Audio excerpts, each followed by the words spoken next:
একটা পার্টিকুলার বয়সে মাইগ্রেন হয়, সবার মাইগ্রেন হয় না। কম বয়সী মহিলা এবং পুরুষ যারা খুব স্ট্রেসফুল কাজ করেন তাদের মাইগ্রেন হওয়ার চান্স সবথেকে বেশি, এবং যাদের বাড়িতে মাইগ্রেনের হিস্ট্রি আছে, তাদের বাবা মা দাদু দিদা মাসি মেসো, তাদেরও মাইগ্রেন হওয়ার সম্ভাবনা বেশি।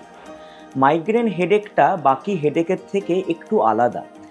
হেডেকটা জেনারেলি মাথার একটা সাইডে হয়। হেডেকটা জেনারেলি 4 ঘন্টা থেকে 72 ঘন্টা অবধি থাকতে পারে যদি কোনো ওষুধ না খাওয়া হয়। এই মাথা ব্যথাটার সাথে বমি হওয়ার চান্স, একটা নশিয়া বা গা গোলানোর ফিলিং, কোনো বেশি আলোকিত জায়গায় গেলে ফোটোফোবিয়া মানে আলো থেকে ভয় পাওয়া, বা খুব বেশি শব্দ হলে ফোনোফোবিয়া বা শব্দ থেকে ভয় পাওয়ার একটা প্রবণতা থাকে।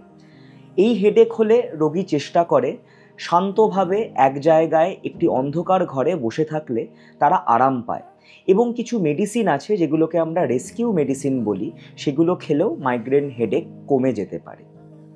ফলো করুন সংবাদ প্রতিদিন ডিজিটাল।